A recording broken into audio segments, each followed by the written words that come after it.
สวัสดีเนาะมื้อนี้ก็บาซุนก็สิพา FC ไปซักข้าวเนาะอันนี้ก็เป็นวิธีซักข้าวเนาะอยู่เขตบอนบาซุนอยู่เนาะก็สิซักข้าวแบบนี้เนาะอันนี้ก็สิเป็นไม้ซักข้าวเนาะมาเบิ่งบาซุนสิเฮ็ดให้เบิ่งเนาะบางบ่อนก็อาจจะยังบ่ทันฮู้ว่าเฮ็ดแนวใดแต่บางบ่อนก็ฮู้แล้วว่าบางบ่อนก็เคยซักเนาะแต่บางบ่อนก็บ่เคยซักเนาะอันนี้ก็วิธีซักข้าวเนาะนี่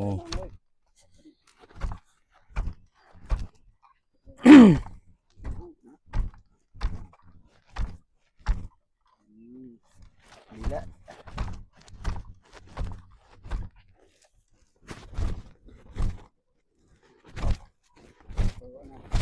นี่ก็เป็นวิธีซักข้าวเนาะแต่บางบ่อนเขาก็สิเอาเสียมเนาะซักข้าวเนาะแต่ว่าอยู่เขตบ่อนบาซูนอยู่สิเฮ็ดแบบนี้เนาะอันนี้ก็ไม่สักบ่งามทำอยู่เฮือนไม่สักเฮือนงามเลย อืม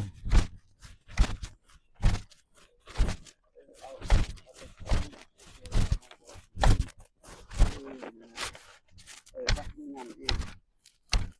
แล้วละเพราะว่าเขา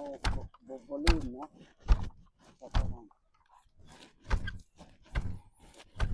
ปีหน้าบาซูนสิมาเบิ่งเนาะว่าบ่อนบาซูนซักข้าวนี่มันสิเป็นจังไดนี่มันสิงามบ่แนวใดเนาะแต่อันนี้บาซูนก็ไปซอยเนาะ ไปซอยเขาเนาะ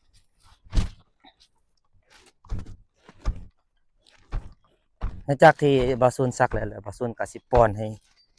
FC เบิ่งเนาะวันนี้บ่เมื่อ บ่ กี้ จะใส่เลยนะเพราะว่าเห็นมีจะ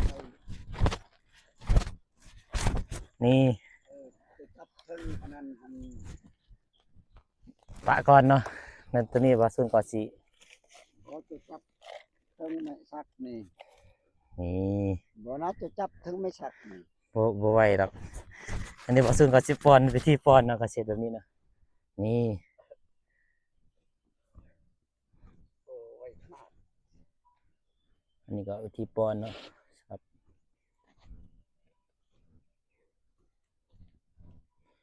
ก็อาจจะสิป้อนลายหน่อยนึงเนาะ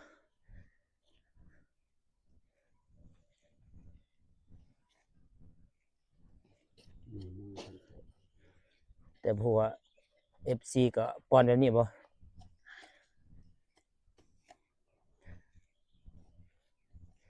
มือบ่ได้โอ้ยมือบ่ได้อ่อนเนาะมือแข็งเนาะมันบ่ค่อยเข้าปานใด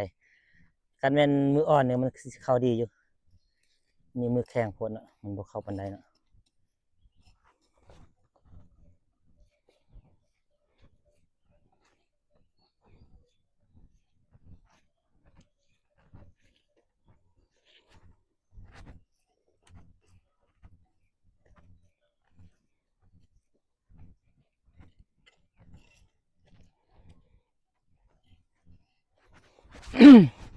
บาซูนเชื่อว่าหลายคนก็เคยเฮ็ดเนาะเมื่อเห็นคลิปบาซูนนี่หลายคนก็บางคนก็เฮ็ดเวียกอยู่ต่างแดนเนาะบางคนก็เฮ็ดเวียกอยู่ไทยเฮ็ดเวียกอยู่เวียงเนาะบาซูนคิดว่าหลายคนก็สิคิดฮอดบ้านเนาะเคยเฮ็ดแบบนี้เนาะคาดบาซูนเองก็ยัง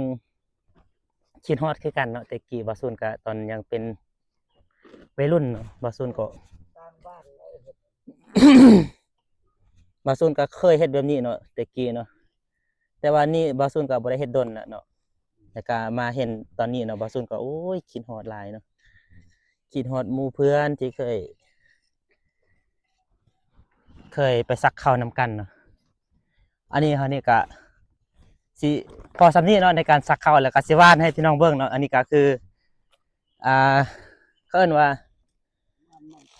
ในผักกาดบ่นี่หรือว่านี่อันนี้ก็ข้าวตะเนียนเนาะแล้วก็สิวานอยู่นี่เลยเนาะที่นี่เขาซักข้าวเนาะวานบนข้าวบ่เป็นหยังเนาะอันนี้ก็ข้าวตะเนียนเนาะตัวนี้เนาะ นี่เนี่ย ก็สิวานเลยเนาะวานให้ FC เบิ่งเนาะอันนี้ก็เวลาตัวนี้เนี่ยส่วนหลายนี่เขาสิถ้าว่ามันเป็นนี่เขาสิเฮ็ดเหล้าเนาะเฮ็ดเหล้าให้เนาะเฮ็ดเหล้าให้นี่บางบ่อนนี่ บ้านอยู่ปุกนั่นบ่ บ่แม่น จะได้บ่ บางบ่อนนี่เขาก็สิซื้อเนาะบางบ่อนเขาก็สิซื้อ เนาะซื้อเขาก็มาเฮ็ดเหล้ากินเนาะเฮ็ดเหล้าให้เนาะอันนี้ก็วิธีที่ว่าเนาะสิว่าแบบนี้เลยเนาะพี่ว่ายามเก็บเกี่ยวก็สิเก็บเกี่ยวทางเข้าแล้วเก็บเกี่ยวทางอันนี้ก็ผักกาดอันนี้เนาะนี่หว่านทางผักกาดเลยที่เวลาเราเสียหญ้าเนี่ยเราจะได้กินทางผักกาดได้กินทางยอดมักบวบมักอึเนาะแล้วก็นี่แหละแบบให้บอลเดียวนี่เราปลูกลายแนวเนาะมันจริงคักเนาะหวานซะเลยเนาะถ้ามันเกิดอยู่ใส่ก็กินอยู่หั่นเนาะมันบ่เกิดก็บ่เป็นหยังเนาะบ่ได้ซีเรียส นี่เขาเคยว่ามันอยู่นี่อืม อืมบอล อืม นี่ บนเอาจุด บอลเฮาจูดแบบนี้นี่มันปรุงดีเนาะ เออ ได้แล้วนี่ เอาแล้ว โอเคเนาะ คลิปนี้เนาะบาซุนก็สิพอสำนี้เนาะเอาไว้คลิปหน้าเนาะแล้วบาซุนก็สิมาเฮ็ดให้เบิ่งอีกเทื่อนึงเนาะโอเคเนาะบ๊ายบาย